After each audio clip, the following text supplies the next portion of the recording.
અમદાવાદમાં વિમાન ક્રેશની દુર્ઘટનામાં પોરબંદરના બરડાઈ બ્રહ્મ સમાજના મૂળ લંડન સ્થિત પરિવારના 3 સભ્યોનું મોત થયું છે, જેના પગલે શોકનું મોજું ફરી વળ્યું છે. અમદાવાદ ઇન્ટરનેશનલ એરપોર્ટ પરથી લંડનના ગેટવિક એરપોર્ટ પર જઈ રહેલ એર ઇન્ડિયાની ફ્લાઇટે બપોરે 1:38 ટેક ઓફ કર્યું હતું. આ ફ્લાઇટ એરપોર્ટની બાઉન્ડ્રી પાર કરીને મેઘાણીનગર સ્થિત મેડિકલ હોસ્ટેલની બિલ્ડિંગ પર ક્રેશ થયું હતું.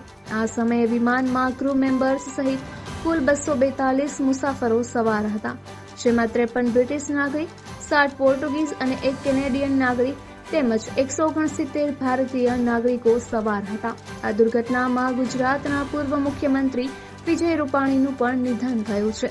વિજય રૂપાણી લંડનમાં રહેતી પોતાની પુત્રીને મળવા માટે જઈ રહ્યા હતા. દુર્ઘટનાને પગલે સમગ્ર રાજ્યમાં શોકનો માહોલ છે. પોરબંદરના બરડાઈ બ્રહ્મ સમાજના મુરારી ફણસારવાળા મોઢા પરિવારના નજીકના 3 લોકોનું મોત થયું છે.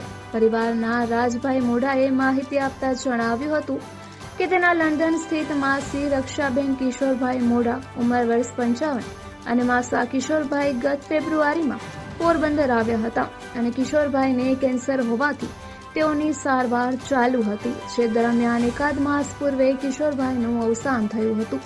તેથી પોરબંદર ખાતે તેઓની તમામ વિધિ પૂર્ણ કર્યા બાદ લંડન ખાતે કિશોરભાઈની પ્રાર્થના સભાનું આયોજન કરવામાં આવ્યું હોવાથી રક્ષાબેન અને તેના અમદાવાદ ખાતે રહેતા પુત્રવધુ યશાબેન કિશન મોઢા ઉંમર વર્ષ 30 અને યશાબેનનો 2 વર્ષીય પુત્ર રુદ્ર ત્રણેય એર ઇન્ડિયાની ફ્લાઇટમાં સવાર હતા અને પ્લેન ક્રેશ થતા દુર્ઘટનાની જાણ થતા રાજભાઈ અને તેના પરિવાર અમદાવાદ જવા રવાના થયો છે. રક્ષાબેનનો પરિવાર લંડનના વેલિંગબરોમાં મીઠાઈ અને કેટરિંગના વ્યવસાય સાથે સંકળાયેલ હોવાનું જાણવા મળે છે. બનાવના પગલે પોરબંદર પંથકના બરડાઈ બ્રહ્મ સમાજમાં પણ અરેરાટી વ્યાપી છે. નિપુલ પોપટ, પોરબંદર ટાઈમ્સ.